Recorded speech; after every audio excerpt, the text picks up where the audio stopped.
Hi, my name is Robert. This video is designed to give you step-by-step detailed instructions on completing the task at hand. Please read the comments in the About section of this video.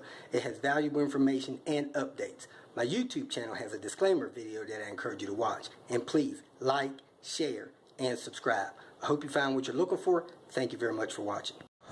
In this video, we're going to put a steering rack, replace a steering rack on this 98 S70. This is a T5M 1 to 2. It's probably good to put all four wheels on jack stands. We only have two, I think, so we're going to put the back on ramps, jack up the front, put ramps under the front. So this is going to be step-by-step instructions. I already pulled the rack out of the salvage yard, the cleanest rack I could find. They're not very common, go bad, but like anything else in any other car, they can. So let's get started.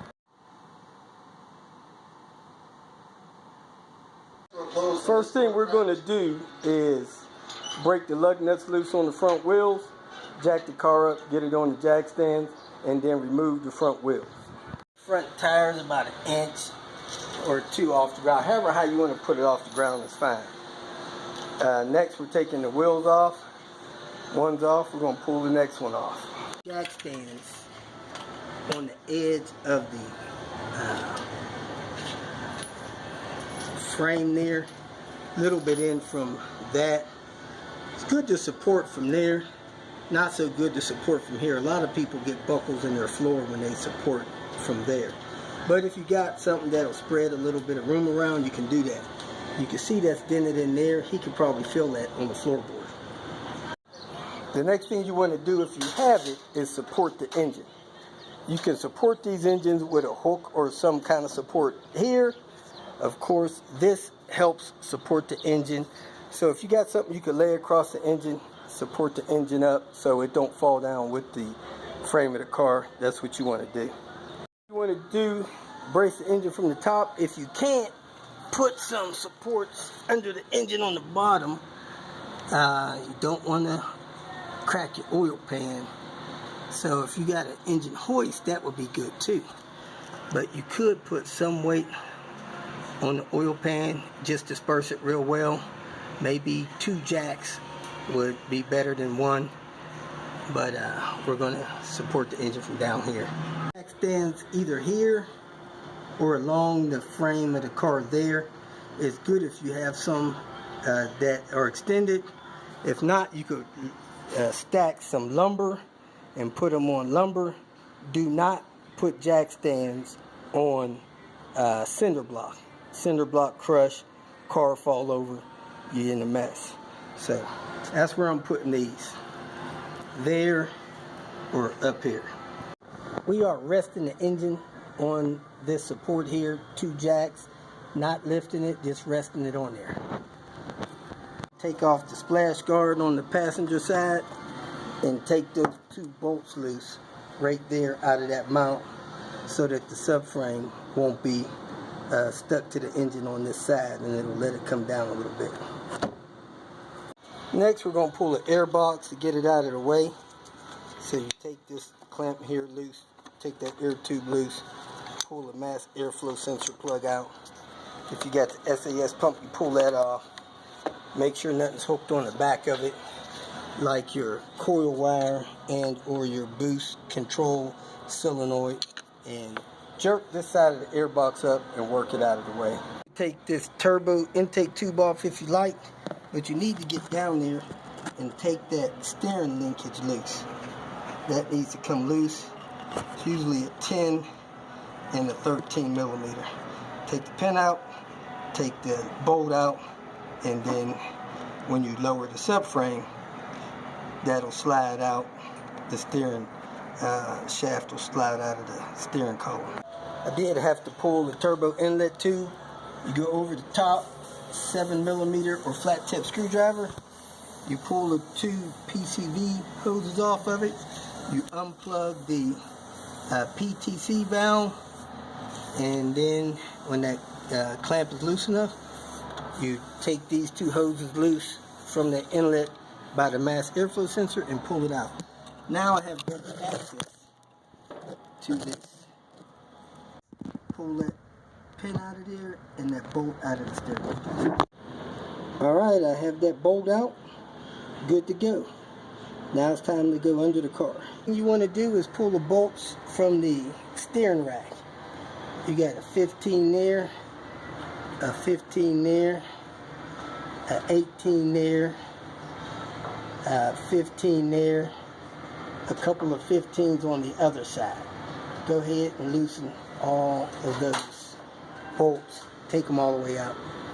You got a set of gloves? I did take all 5 of the bolts out of the rack that bolts the rack to the subframe. Now I'm going to take this 12mm bolt out here that holds the lines, and that T25 out of that bracket there that holds the lines, so I can get some play in the lines when I take the lines loose and help me get the rack out. Next thing I did was pull the 14mm out of the rear hydraulic engine mount right there. Next, I'm going to take these bolts out of the tie rod ends. They should be 18mm, both sides. Next, I'm removing the subframe bolts. I'm taking the two 14s on this car. Sometimes they're 13, sometimes they're 15s, and then the 18 out of there. I'm taking the 2 on the back loose. I'm taking this front one loose on the passenger side, about 5 full turns.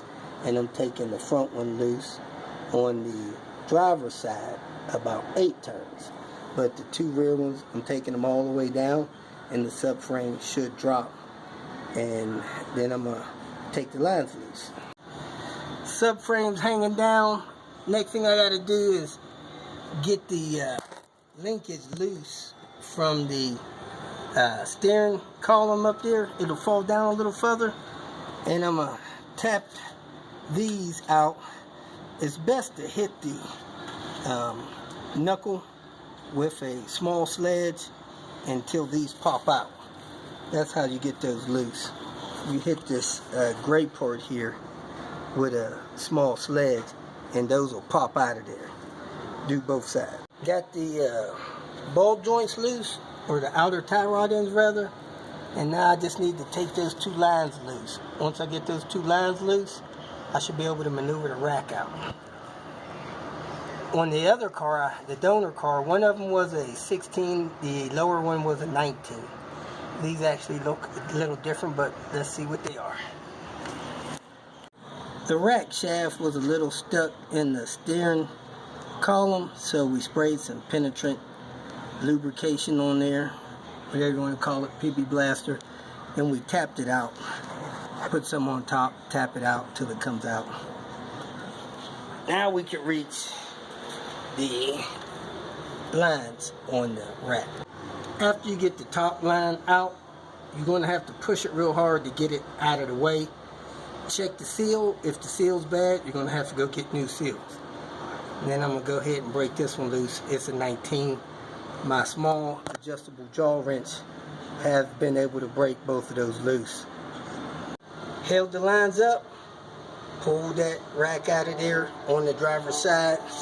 So we are ready to go back in. I'm going to check this bracket, make sure it's the same, ready to go back in with the replacement used rack. The one we pulled out, you can see how dark it was from leaking out of the boot over here. So this was the issue. Alright, we cut the zip tab loose. And that's where all the fluid was coming out. You can see it pouring out of the boot. That rack needs to be rebuilt. They take these things loose, turn them out, rebuild them. I don't know if you can rebuild them or not. I want to guess this is a TRW rack, because when I had a SMI rack, it clearly stated that it was a SMI rack.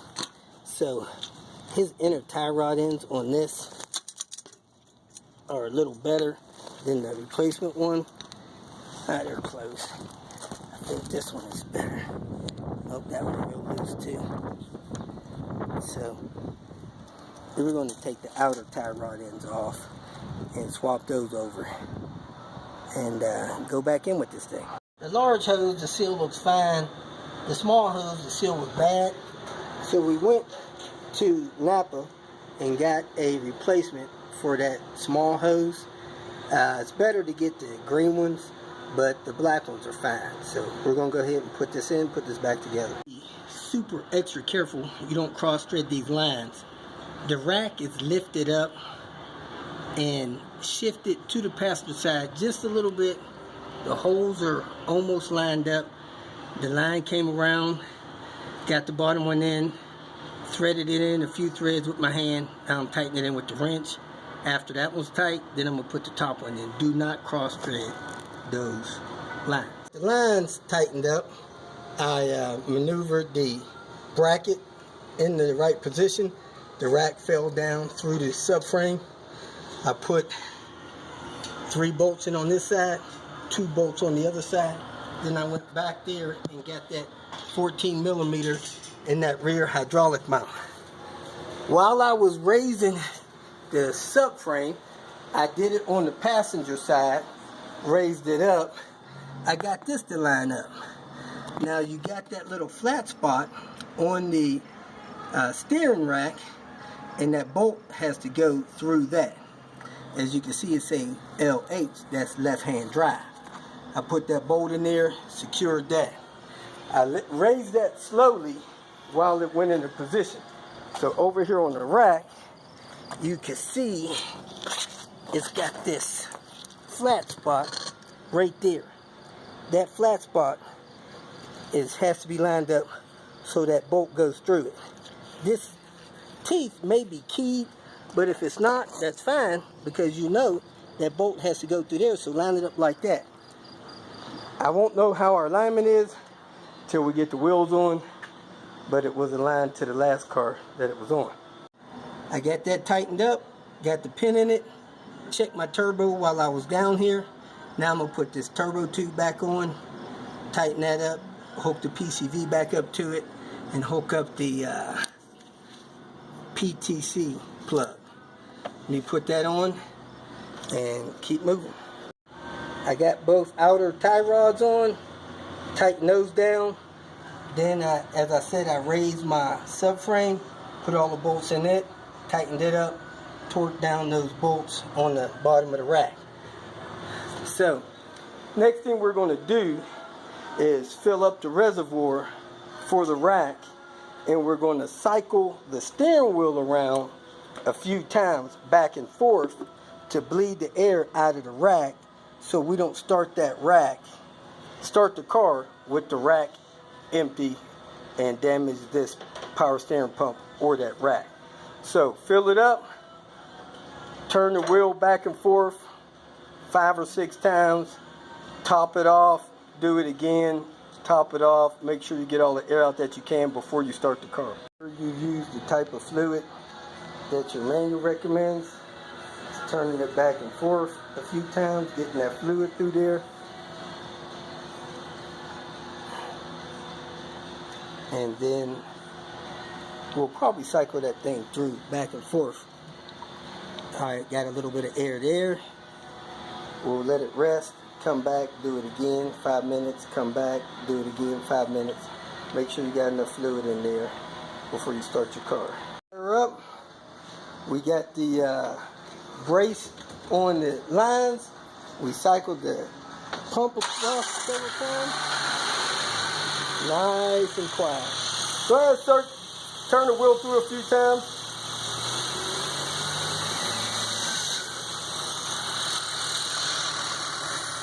Alright, it's going down a little bit.